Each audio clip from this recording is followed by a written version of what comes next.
Good evening बेटा। आप लोगों को क्या किया गया था, आज एक असाइनमेंट भेजा था, ठीक है। उससे पहले आपको एक मैसेज भी सेंड किया था और उस मैसेज में आपको ये इन्फॉर्म भी दी गई थी कि बेटा आपका सिलेबस एसएसटी का फिनिश हो चुका है। एक या दो चैप्टर हिस्ट्री के बचते हैं जो आप ऑनलाइन क्लास में कवर मैं आप लोगों को करवा दूंगी, ठीक है। लेकिन अब आपके एग्जाम्स होंगे तो रिवीजन भी बहुत ज़्यादा ज़रूरी है।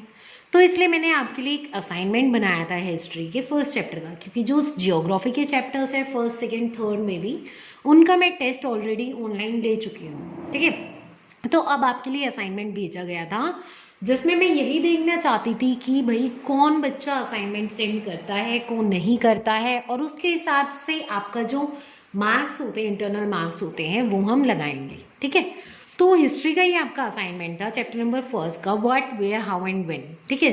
तो इसमें कुछ इंस्ट्रक्शंस आप लोगों को दी गई थी कि सारे क्वेश्चंस आपको करने ही करने हैं और क्वेश्चंस भी उतारने हैं। बहुत सारे बच्चे ऐसे हैं जिन्होंने क्वेश्चंस नहीं उतारे हैं साथ में।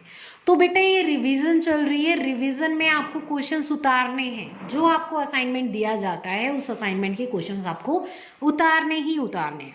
दूसरी बात, ये असाइनमेंट आपको अपनी फेयर कॉपी में करना है। अगर हिस्ट्री का असाइनमेंट है तो हिस्ट्री की कॉपी में, जियोग्राफी का असाइनमेंट है तो जियोग्राफी की कॉपी में, सिविक्स का असाइनमेंट है तो सिविक्स की कॉपी में। इसके अलावा आप सभी को असाइनमेंट कंप्लीट करना था और आपको मुझे भेजना था, ठीक है। तो साथ में मैंने अपना नंबर भी आपको दिया था, लेकिन बहुत सारे बच्चे अब भी ऐसे हैं, कुछ बच्चे जिन्होंने अब तक सेंड ही नहीं किया है। तो आज हम एक बार इसको डिस्कस कर लेते हैं, इसमें क्या क्या भेजा था मैंने, कौन कौन से क्वेश्चंस डाले थे। ये क्वेश्चंस कुछ आपकी बैक एक्सरसाइज से भी डाले मैंने, कुछ बुक के बीच में से डाले हैं, क्योंकि जब मैं आप लोगों को चैप्टर्स भेजती थी या फिर पढ़ाती थी तो एक एक चीज़ पूरा आपको डिटेल में समझाती थी। तो मैंने भी यही सोचा कि मैंने इतनी मेहनत की है तो आप लोगों को भी वो ध्यान तो होना चाहिए। बाय चांस आप लोगों को नहीं ध्यान रहता है, आपको ये पता चलता है कि मैम ने आज ये असाइनमेंट भेजा है, तो उससे पहले आप एक बार चैप्टर रीड करो और उसको समझो, उसको याद करो, फिर असाइनमेंट करने बैठो।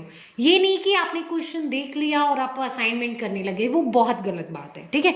तो आप क्या करोगे नेक्स्ट टाइम भी, क्योंकि ये फर्स्ट टाइम आपको सेंड किया गया था, नेक्स्ट टाइम आपको क्या करना है कि आपको जो भी चैप्टर का असाइनमेंट दिया जाता है आप उस चैप्टर को अच्छे से पहले पढ़ो और याद करो, और देख के बिल्कुल भी नहीं करना है, वरना कोई फायदा नहीं होने वाला।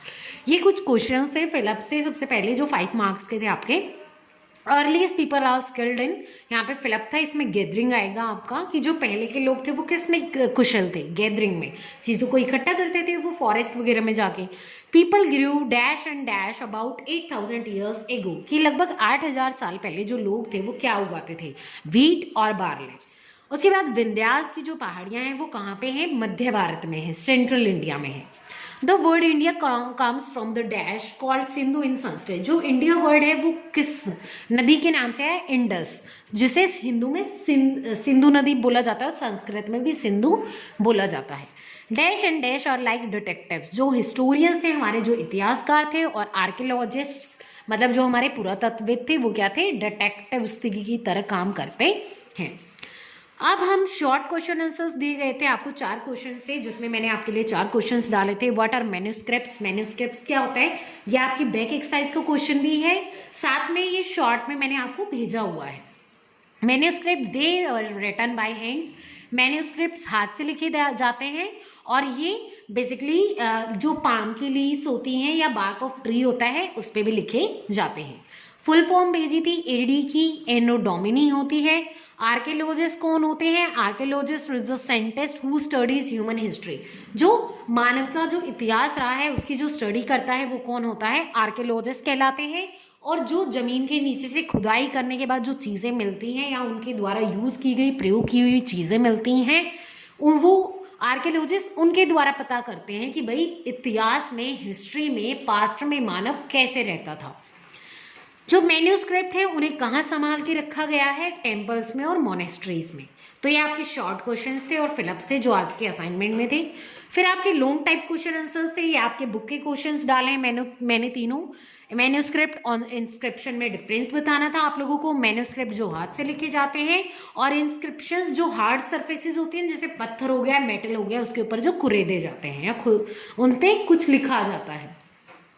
इसके अलावा describe at least 2 ways in which you think the lives of king would have been different from those of farmers, आपको दो ऐसे तरीके बताने थे जिनमें क्या था, राजा जो हैं फार्मर से कैसे अलग थे, उनका जीवन कैसे फार्मर से अलग था, उसके बारे में। तो इसके लिए ये भी आपका बुक का क्वेश्चन है, इसके लिए मैंने यहाँ पे 3 पॉइंट्स डाले और आपको भी शायद 3 सेंड मैंने किए होंगे, ठीक है। तो ये सारे तीनों पॉइंट्स थे, वो आपको लिखने थे इसमें। थर्ड है list some items that archaeologist have found, कि कुछ आइटम्स बताने हैं जो हमारे पुरातत्वविद हैं उन्हें खुदाई करते वक्त मिले हैं। तो उनमें कुछ बिल्डिंग्स मिली हैं उन्हें, स्टोन या ब्रिक की बनी हुई पेंटिंग्स, स्कल्पचर्स, टूल्स हो गए, वेपन्स, औजार, पत्थर वगैरह, मटके हो गए, ठीक है, पैंस वगैरह हो गए, ऑर्नामेंट्स, आभूषण हो गए, कॉइन्स वगैरह हो गए, वो सब इसी में आते हैं, ठीक है। लास्ट में मैचअप्स थे। मैचअप ये आपकी बुक के थे। नर्मदा वैली हंटिंग के लिए जानी जाती है। मगध क्या था, एक बड़ा राज्य था, साम्राज्य था। गारो हिल्स पे क्या होती थी, और सबसे पहले कृषि की शुरुआत हुई थी। इंडस एंड ट्रिब्यूटरीज क्या करती हैं, वहाँ आसपास क्या है, फर्स्ट सिटी डेवलप हुई थी। और Ganga valley city about 2500 year ago, की वहाँ पे इतने सालों पहले क्या होता, सिटीज की, शहर की शुरुआत हुई थी।